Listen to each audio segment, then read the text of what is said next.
नमस्कार साथियों, मेरा नाम रसल रघुवंशी है और मैं स्वागत करता हूं आप सभी लोगों का आज के इस कार्यक्रम में, जिसका शीर्षक है राजनीतिक लोकतंत्र में आपकी भागीदारी।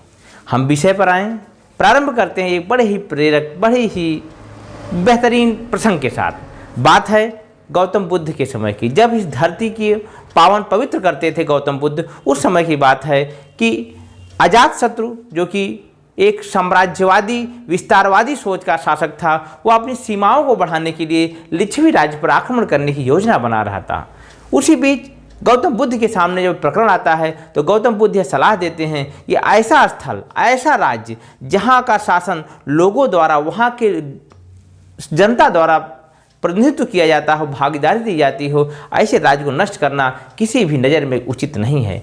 लेकिन अजातशत्रु ने बाद में लिच्छवी साम्राज्य को अपने राज्य का हिस्सा बना दिया।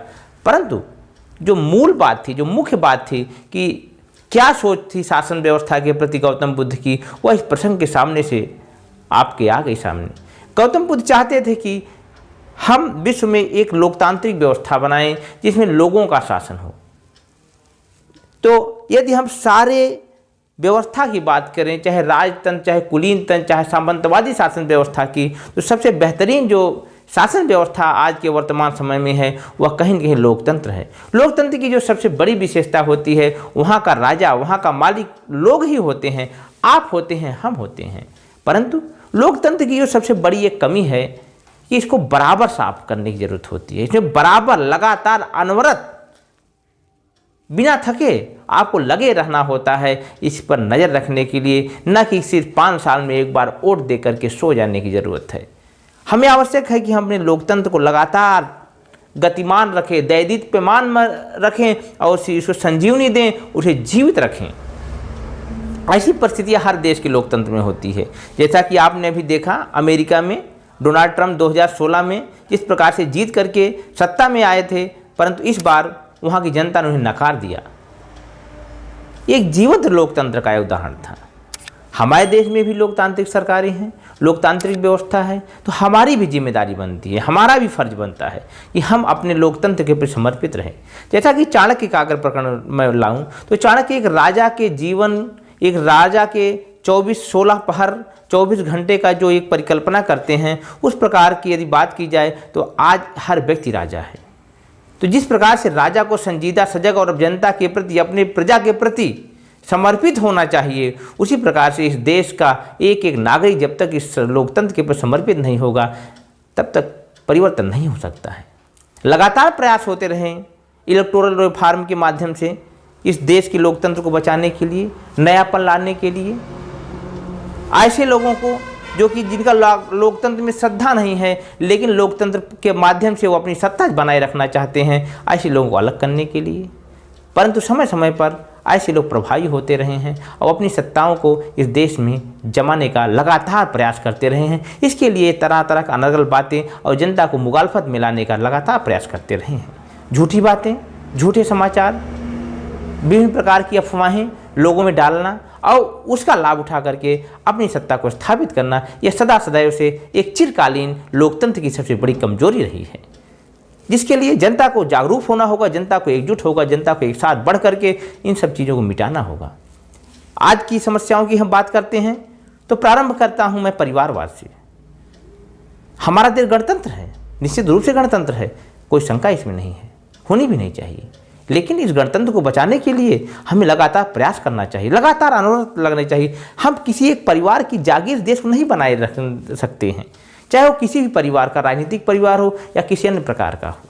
जिस प्रकार से देश में परिवारवाद का बढ़ावा मिला है, तो क्या आप इसको मानते हैं कि क्या सारी प्रतिभा, सारी राजनीतिक शक्ति, सारी राजनीतिक पावर किसी परिवार विशेष में रह जाए? मैं बात करना चाहूँ, चाहे वो गांधी परिवार हो, चाहे मुलायम सिंह का परिवार हो, चाहे लालू यादव का परिवार हो, चाहे वह डीएमके के नेता का परिवार हो, या फिर पूर्व प्रधानमंत्री जो कि कर्नाटक के मुख्यमंत्री रह चुके हैं देवगौड़ा का परिवार हो। इसी प्रकार से बहुत सारे परिवारवाद की राजनीति देश में बढ़ रही है। तो इससे होता क्या है कि एक प्रतिभाशाली युवा, एक ऐसा बालक, एक ऐसा व्यक्ति, एक ऐसा होनहार नेता जो इस देश को लीड करना चाहता है, उसके सामने असंख्य समस्याएं खड़ी हो जाती हैं। उसे वह स्थान नहीं प्राप्त हो पाता है जिसके लिए वो हकदार होता है। तो हमें सबसे पहले इस प्रकार के परिवारवाद के विरुद्ध खड़ा होना होगा। ये परिवारवाद की राजनीति का एक सबसे बड़ी वजह यह है ये आपसी खींचतान। यदि मेरे बराबर कोई व्यक्ति राजनीति में है तो मैं नहीं चाहूँगा कि वो आगे बढ़े, भले उसके अंदर में से 1000 गुना अच्छी सच्चाइयाँ, अच्छी अच्छाइयाँ हों। ये समस्याएं होती हैं कि लोग आपस में खींचतान करते हैं और उसका कहीं न कहीं श्रेय उस परिवार को जाता है और उसका लाभ कहीं न कहीं परिवार उठाता है और राजनीति में अपने वर्चस्व को बनाए रहता है और लगातार पूरे देश को, पूरे समाज को, पूरे सत्ता को एक परिवार केंद्रित होकर रह जाता है। अन्य समस्याओं में यदि हम बात करें तो क्षेत्रवाद को लेकर के जिस प्रकार राजनीति की जाती है, क्या उस क्षेत्र के हैं, उस क्षेत्र के हैं। यदि यह सत्य होता तो अभी न्यूजीलैंड में आपने देखा होगा, वहाँ के सांसद भारतीय मूल के, जिनका जन्म भारत में हुआ है, वहाँ के लोगों ने उनको सांसद चुना। आप उठा लीजिए दुनिया में कमला हैरिस को देख लीजिए, अमेरिका में तो ये नहीं कहा जाता कि आप बाहर के हो। उन्होंने बराक ओबामा को, जो कि विदेशी मूल के पिता के संतान थे, उन्हें अपने देश का राष्ट्रपति बनाया। क्या वहाँ की डेमोक्रेसी, वहाँ का विकास, क्या वहाँ की लगातार अनवरत जो संपदा है, जो उनकी शक्ति है, वो कमज़ोर पड़ रही है? नहीं, हमें योग्य को चुनना होगा। विदेशी कोई जरूरी नहीं कि वो अयोग्य हो। तो हमें किसी भी व्यक्ति का, किसी भी नेतृत्व का चुनाव हमेशा उसकी योग्यता के आधार पर करना होगा। हमें लगातार सजग रहना होगा। आइए बात करते हैं राजनीतिकरण, राजनीति में अपराधीकरण का। एक बहुत भारी समस्या राजनीति में अपराधीकरण की है, जो लगातार बढ़ती जा रही है। यदि मैं आंकड़ों की थोड़ी सी बात करना चाहूँ तो 2014 में जब इलेक्शन हुए थे तो मात्र 24% दागी सांसद चुन करके हमारी लोकसभा में गए थे। यह आंकड़ा 2009 में बढ़कर के 30% हुआ, 2014 में बढ़कर 34% हुआ और यह दुर्भाग्य की बात है कि 2019 के लोकसभा चुनाव में, आम चुनाव में 43% 233 सांसद दागी हैं, जिनमें से 29% सांसद ऐसे हैं जिनके ऊपर जघन्य अपराध के केसेस चल रहे हैं, जिनमें हत्या का प्रयास, बलात्कार जैसे जघन्य अपराध हैं। तो क्या ऐसे लोग हमारे लिए कानून बनाएंगे या अपना जीवन बचाने के लिए प्रयास करेंगे? हमारे राजनीतिक दलों की जिम्मेदारी बनती है कि ऐसे लोगों को टिकट न दिए जाएं, लेकिन जिताऊ उम्मीदवार क्या जो तमगा लेकर के दागी लोग चलते हैं, बाहुबली चलते हैं ना, उसमें कहीं न कहीं जनता का भी साथ होता है, आपका भी साथ होता है। हम चाहते हैं कि हम क्यों ऐसे लोगों को चुनकर संसद में भेजते हैं? हमारी न्यायपालिका लगातार प्रश्न करती है। 2002 का इलेक्टोरल रिफॉर्म रहा हो, 2018 में किए गए आए फैसले हों या 2019 में आए हुए फैसले हों, जिसमें कि यह बात कही गई है 2019 के फैसले में, यदि कोई पार्टी, कोई भी राजनीतिक दल किसी दागी व्यक्ति को टिकट देता है तो उसे यह बात को अपनी वेबसाइट पे, सोशल मीडिया के माध्यम से, एक राष्ट्रीय अखबार में और एक स्थानीय अखबार में इस बात को एक्सप्लेन करना होगा कि उसने क्यों इस व्यक्ति को टिकट दिया, क्यों इस व्यक्ति को अपने पार्टी का खेवनहार बनाने के लिए चुनाव मैदान में उतारा। तो ये बातें बताती हैं कि लगातार, लेकिन जब तक जनता नहीं जागरूक होगी, आप जागरूक नहीं होंगे, तब तक यह चीज़ें नहीं चल पाएगी। दागियों से फायदा सरकारों को भी होते हैं, सत्ताओं को भी होते हैं, क्योंकि इन लोगों के पास इतनी लूप होल्स होते हैं, इनकी कमियां होते हैं कि सरकारी गलत नीतियों का विरोध नहीं कर सकती हैं, क्योंकि इनके पास हजारों केसेस होते हैं, इनके लोगों के पास बहुत सारे केसेस होते हैं, जिनके कारण यह लगातार सरकार के सानिध्य में, सरकार के दबाव में रहते हैं। लेकिन एक ईमानदार व्यक्ति जिसके ऊपर कोई केस नहीं है, वह बिल्कुल धवल है, साफ है, दूध की तरह, तो उसे क्या चिंता होगी सत्ता पक्ष विपक्ष की? जैसा कि आप लोगों को पता होगा, रामधारी सिंह दिनकर जो कि कांग्रेस से ही लोग राज्यसभा में चुनकर गए थे, उन्होंने भरे राज्यसभा में नेहरू का अपोज किया था। लेकिन क्या आज ऐसी परिस्थितियां हैं? क्या हमारा लोकतंत्र उस गौरव को प्राप्त कर रहा है जिसकी नींव को लेकर के हमारे संविधान निर्माताओं ने लगातार प्रयास किया था? एक जानकारी बताना चाहूँगा, एक दुख की बात बताना चाहूँगा। पिछले 6 वर्षों में हमारे प्रधान सेवक ने एक भी प्रेस कॉन्फ्रेंस नहीं की, एक भी क्रॉस क्वेश्चन नहीं लिया। क्या यही हमारा लोकतंत्र है? यदि हम यूएसए की बात करें तो वहाँ वीकली राष्ट्रपति को पत्रकारों के सामने, जनता के सामने आना पड़ता है, उनसे क्रॉस क्वेश्चनिंग होती है, उनसे प्रश्न किए जाते हैं। तो हमें एक ऐसे लोकतंत्र को अपने देश में आगे बढ़ाना होगा जो मजबूत हो, सशक्त हो, ताकतवर हो। होता क्या है, अच्छे लोग वोटिंग करने नहीं जाते हैं, वो घर में बैठे रहते हैं, जिस दिन मतदान दिन छुट्टी मनाते हैं। उन्हें पता है कि ये गलत उम्मीदवार लड़ रहा है, लेकिन एक सही उम्मीदवार के लिए मतदान करने के लिए वो बाहर नहीं निकलते हैं। तो कहीं न कहीं आप इनडायरेक्ट रूप में उस गलत उम्मीदवार का ही साथ दे रहे हैं, क्योंकि आप एक सही उम्मीदवार को वोट डालने नहीं जा रहे हैं। तो जब तक इस देश में राजनीतिक लोकतंत्र नहीं मजबूत होगा, ये देश आगे नहीं बढ़ पाएगा। आज स्थितियाँ ये हैं कि इलेक्शन पे ऊपर इतने ज़्यादा खर्चे होने लगे हैं, इतने ज़्यादा पैसे खर्च होते हैं, एक सामान्य आदमी, एक ईमानदार आदमी, एक बिल्कुल साधारण व्यक्ति जो हमारे आप जैसा हो, आम जनता का व्यक्ति हो, इलेक्शन नहीं लड़ सकता है। उसके पास 10 करोड़ 5 करोड़ का जुआ खेलने के लिए कहाँ पर रहेगा कि वह इस प्रकार का जुआ खेलेगा कि वह हारेगा या जीतेगा। तो इस प्रकार से हम ये समझना होगा, इलेक्शन पे होने वाले खर्च लगातार बढ़ रहे हैं। जो बाहुबली हैं वो शराब के बल पे, विभिन्न व्यसन का लाभ उठा करके, विभिन्न लालच दे करके इलेक्शन जीतते हैं और उसके बाद मनमानी करते हैं। और ऐसे लोग जनता के बारे में कभी नहीं सोच सकते हैं, क्योंकि उन्हें सारा जीवन सिर्फ अपने साम्राज्य, अपने लोगों और अपनी ताकत के बारे में सोचना है, न कि आम जनता के दर्द को, न तो कोरोना जैसी भयानक बीमारी में पैदल चल रहे हजारों हजार किलोमीटर लोगों के दर्द के बारे में सोचना है।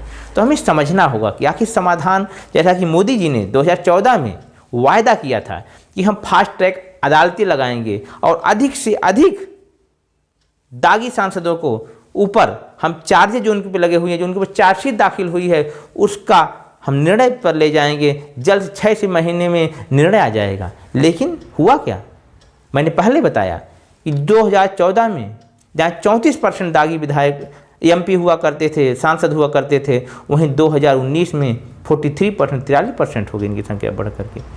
किसी भी फास्ट ट्रैक अदालतें लगाई जाती, इनके ऊपर लगे चार्जेज के ऊपर मुकदमे चलते, दूध का दूध पानी का पानी हो जाता। मैं इसे इनकार नहीं करता कि राजनीति में आए हुए व्यक्तियों पर झूठे मुकदमे भी दर्ज कराए जाते हैं, जो कि कहीं न कहीं दुर्भावना से ग्रसित होते हैं। लेकिन इसका आशय नहीं है कि उन सभी 243 सांसदों के ऊपर, सारे के ऊपर दुर्भावना से ही मुकदमे चलाए जा रहे होंगे। आखिर ज़रूरत है लोकतंत्र को पवित्र होने की, गंगोत्री की तरह, न कि यमुना या फिर उन स्थानों पर बहती गंगा की तरह जहाँ पर उन्हें प्रदूषित कर देते हैं। अगली बात मैं आपसे जोड़ना चाहूँगा कि जिस प्रकार से लोकतंत्र में भ्रष्टाचार बढ़ रहा है, भ्रष्टाचार का बढ़ना लोकतंत्र को कमज़ोर करता है। अभी 2 दिन पहले ट्रांसपेरेंसी इंटरनेशनल की एक रिपोर्ट आई है, जिसमें एशिया का सबसे भ्रष्ट देश, लगभग 50 देश एशिया में हैं, उनमें सबसे भ्रष्टतम देश की जो श्रेणी है, हमें दुख के साथ आपको बताना पड़ रहा, हमारा देश भारत है। हम एशिया के सबसे भ्रष्टतम देश में रहते हैं। हमसे ऊपर बहुत सारे ऐसे कमज़ोर देश हैं जिनका हम मजाक उड़ाते हैं, ऐसे देश भी इस रैंक में हमसे ऊपर हैं। हालांकि इस ट्रांसपेरेंसी इंटरनेशनल की जो रिपोर्ट है, इस पर प्रश्न चिन्ह खड़े किए जाते हैं, कई उसमें लूप होल्स हैं, लेकिन कहीं न कहीं अगर इसमें 10% भी सच्चाई है तो हमारे लिए दुख की बात है। आज जिस प्रकार से ब्यूरोक्रेसी, राजनीति और बाहुबली मिलकर के आपस में कनेक्शंस करते हैं, उससे आम जनता तक जो लाभ पहुंचना चाहिए वो नहीं पहुंच पाता है। तो अंत में आप लोगों से मैं इस गुजारिश के साथ इस वीडियो की समाप्ति करना चाहूँगा कि घर में न बैठे रहिए। जब भी मतदान हो, इसमें कोई चुनाव का दौर नहीं चल रहा है, जब भी आपको मौका मिले, चुनाव हो, आप वोट डालिए, क्योंकि आपका वोट बहुत कीमती है। एक बात बताना चाहूँगा, आपके वोट की कीमत कितनी है। बात वाजपेयी सरकार की आपको याद होगा, जब वाजपेयी सरकार एक वोट से एक सांसद की कमी से गिर गई थी, और कहीं अगर ऐसा होता, कोई ऐसा सांसद जो एक वोट से जीता होता और वह पूरे देश की सरकार बदलने की सख्त रखता, साहस रखता या फिर कुव्वत रखता, तो यदि कोई सांसद एक वोट से जीत रहा है और वह आपका दिया गया वोट है, तो वह वोट जो है पूरे देश की दशा दिशा को बदल सकता है, निर्धारित कर सकता है, इतिहास को परिवर्तित कर सकता है। तो अपने वोट की कीमत समझें, अपने जीवन की कीमत समझें, अपने आप की कीमत समझें, अपने परिवार के सदस्यों की कीमत समझें। इस लोकतंत्र को मजबूत बनाएं और मिलजुल करके आगे बढ़ें, जैसा कि लोकतंत्र का सूत्र है। बाकी बातें मैंने कुछ वीडियोज़ के माध्यम से बताई हुई हैं, भ्रष्टाचार राजनीति से जुड़े हुए कुछ वीडियो मैंने बनाए हुए हैं, उनको मैं लिंक में डाल दूंगा।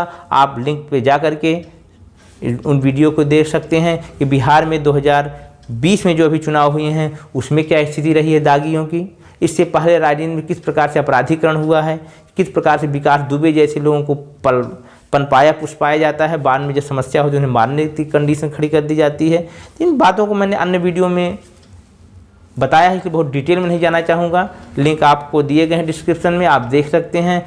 अब इसी बातों के साथ मैं सलमान इस उम्मीद के साथ, इस अनुरोध के साथ आप विदा लेना चाहूँगा। यदि मेरी बातें आपको अच्छी लगती हैं, मेरी बातें आपको समझ में आती हैं, मेरी बातों से आप जुड़ सकते हैं, कुछ इन्फॉर्मेशन मिल सकता है, तो इस वीडियो को लाइक करें, साथ ही साथ इस चैनल को सब्सक्राइब करें, अधिक से अधिक दोस्तों तक पहुंचाने में मेरी सहायता करें। क्योंकि मैं हमेशा कहता हूं, सकारात्मक की तरफ बढ़े, सकारात्मक सोच रखें, अपने विचारों को लगातार जीवित रखें, अपने अध्ययन को विस्तारित करें, अपने बारे में सोचें, देश के बारे में सोचें। आइए एक नए लोकतंत्र के बारे में सोचें। इन्हीं बातों के साथ मैं विदा लेता हूं। बहुत बहुत धन्यवाद।